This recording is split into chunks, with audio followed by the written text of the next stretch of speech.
Hi hello welcome to Pranee's kitchen. இன்றைக்கி பிரணீஸ் கிச்சனில் என்ன சமையல்னு பார்க்கலாம் வாங்க. அதுக்கு முன்னாடி எங்கள் சேனல் உங்களுக்கு பிடிச்சிருந்தா லைக் பண்ணுங்கள், ஷேர் பண்ணுங்கள், மறக்காமல் கமெண்ட் பண்ணுங்கள் ஃப்ரெண்ட்ஸ். இது வாங்க சமையல் என்னென்னு பார்க்கலாம். இன்றைக்கி மதியம் லஞ்ச் வந்து பார்த்திங்கன்னா முருங்கைக்காய் போட்டு எண்ணெய் தொக்கு மாதிரி பண்ணியிருக்கேன் கிரேவியாக. அதுக்கப்புறம் பார்த்திங்கன்னா தயிர் தாளித்து வச்சுருக்கேன். தயிர் வந்து மஞ்சத்தூள்லாம் போட்டு கடுகு, உளுத்தம்பருப்பு, சீரகம், கருவேப்பிலை, காஞ்ச மிளகாய், மஞ்சத்தூள்லாம் போட்டு தாளித்து வச்சுருக்கேன். சூப்பராக இங்கே ரெடி ஆகிடுச்சு. அதுக்கப்புறம் வேர்க்கடலை ஈவினிங் ஸ்நாக்ஸ்க்கு க்ளீன் பண்ணிவிட்டேன். ஈவினிங் வந்து அவிச்சு சாப்பிடணும். அதுக்கப்புறம் பார்த்திங்கன்னா சாதம் இங்கே சுட சுட ரெடியாக இருக்குது. அதுக்கப்புறம் நாகப்பழமும் வாங்கியிருக்கோம் ஈவினிங் ஸ்நாக்ஸுக்கு. அதில் உப்பு மிளகாத்தூள் போட்டு சாப்பிட சூப்பராக இருக்கும். அது உங்கள் எல்லாருக்குமே தெரியும். ஈவினிங்க்கு ஸ்நாக்ஸு இது பார்த்திங்கன்னா மாங்காய் பச்சடி.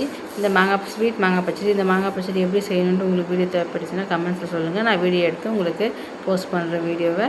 எங்கள் சேனல் உங்களுக்கு பிடிச்சிருந்துச்சுன்னா லைக் பண்ணுங்கள், கமெண்ட் பண்ணுங்கள், மறக்காமல் சப்ஸ்கிரைப் பண்ணுங்கள். Bye friends.